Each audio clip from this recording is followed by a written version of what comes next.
Hey there. I know what you might be thinking of. So basically, the Gospels, what they are, and I'll try to explain a little bit from based on what I've read from the Gospels, Matthew, Mark, Luke, and John, and this is from a perspective of Muslims. So I've read it through all four Gospels throughout them, and so I see lots of good things and wonders that Jesus does. So basically, let's first define what the word gospel means itself. The word gospel means good news, and so these are the good news of Matthew, Mark, Luke, and John. It's not necessarily from point of view of Jesus, but this is from point of view of Matthew, Mark, Luke, and John, and how they see Jesus. It's like, you know, the gospels are pretty like similar to one another. Like Matthew, Mark, Luke, the synoptic gospels really similar to one another. It's like they kind of pretty much mimic from another angle. So like Mark might see something that Luke would see from another angle, and they're really similar in that sense because they're describing the same thing but from another angle. That's pretty much all the difference between some of the gospels like Matthew, Mark, Luke. But John's the most like theological and most advanced gospel, I would say, is because it evolved over time. So if Mark was the first and oldest gospel, it was published around the year of 65 80, around that area. And Matthew and Luke were around like 85 AD, and then John's like 95 to 100. So it's the most evolved gospel. And so what I was getting with this is that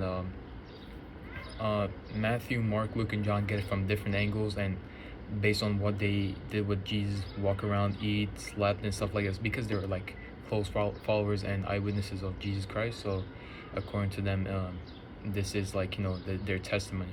And so through all the gospels, it's really interesting reading it as a Muslim, but of course I have to take some bias on that too, because I wasn't born and raised like another faith than Islam. So I was born and raised as Muslim, and I see like lots of like things that convince that these things and events in the gospels were true and like reliable or plausible. But then some of them are like it's like really like theological and supernatural, so that's what kind of like makes me think about it deeply. And like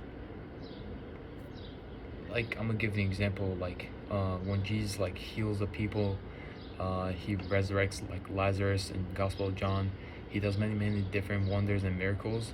And so the Pharisees and Sadducees, they take like offense of that, or some sense like they just see like how can this man heal someone day of Sabbath? But then if you think about it, like it's not really a problem, because if someone's about to die or if they're like in a horrible condition, and you kind of heal them, that's not really like, sure, you might be doing a work, but then also you're saving a life. So that's really something important to consider. And that's his stuff. And then he also preaches to the people, like and he also says that he came to the lost sheep of Israel, which means like he only came for a certain amount of people, like the Israelites, and he wanted to save the Israelites from the punishment.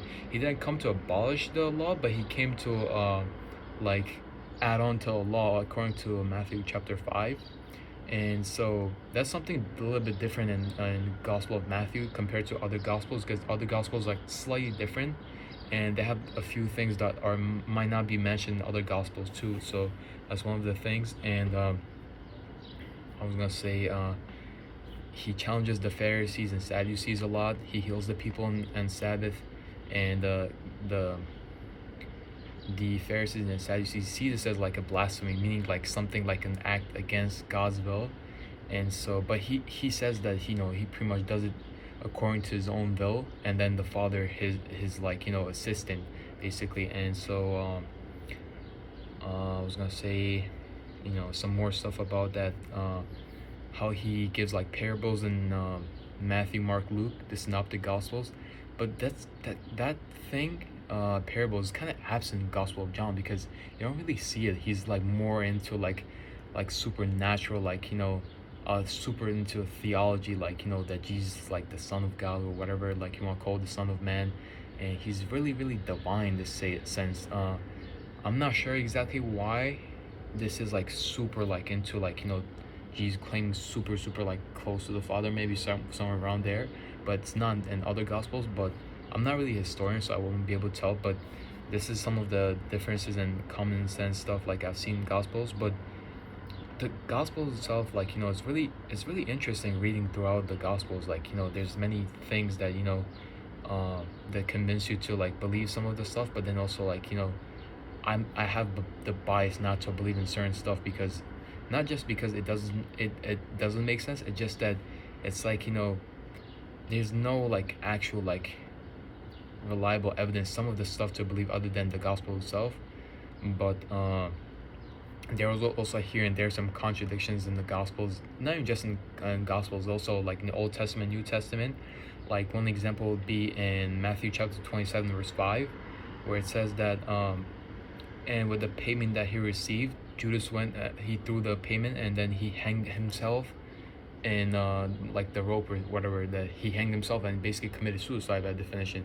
And then when you go to Acts chapter 1 verse 18, it says that Judas fell headlong, and then his intestines burst open and he died. So to me, this seems like a contradiction, because one is saying that he hanged himself and he committed suicide, but another one's telling me that uh, like he died by mistake, like meaning that like he fell headlong, like that wasn't like suicide. He just fell down, and then his intestines burst open and he died.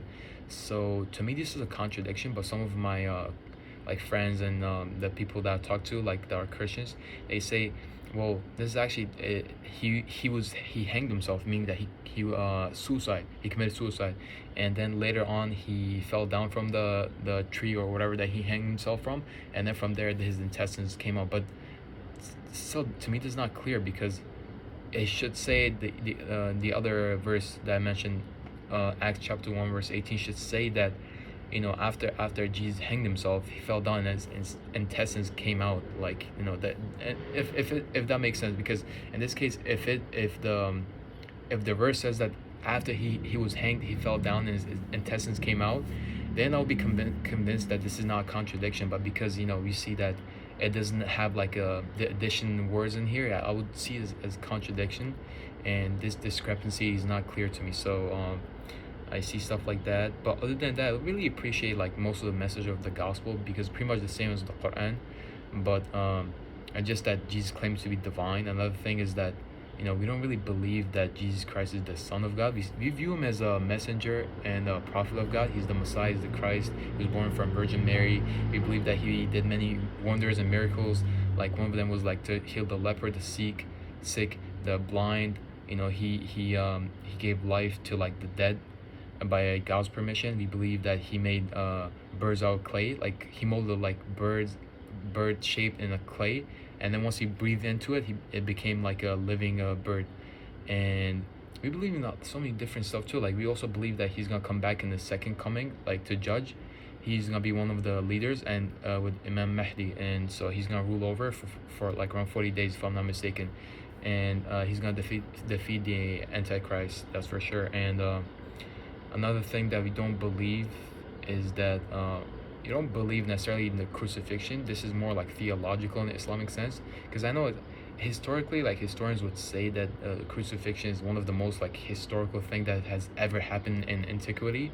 But this is more of like secular history, whereas like theology shapes differently, because there's many different angles that you could see from. And so for Islam, at least, it's theological. So it's not necessarily historical, but it's more supported by theology and how we see it. But and then you see many different stuff, like to end it up, I would say in the Gospels, you know in the accounts. I'm not sure if this is a contradiction, another one I was thinking of, but like the crucifixion itself, I think in Matthew or Mark, one of them says that he died after Passover at 9, and then the other one says something else. And then another contradiction would be like, if it is, but you guys could correct me if I'm wrong, is that in like Gospel of Luke, it says that when Jesus was crucified, he was being crucified at that moment. The centurions, like the Roman soldiers, they took off his clothes completely, like he was stripped down naked. But in Gospel of John, it says that he wasn't completely stripped down naked. It says that he has undergarment, meaning like the underwear or whatever he was wearing. It says that he had it on him.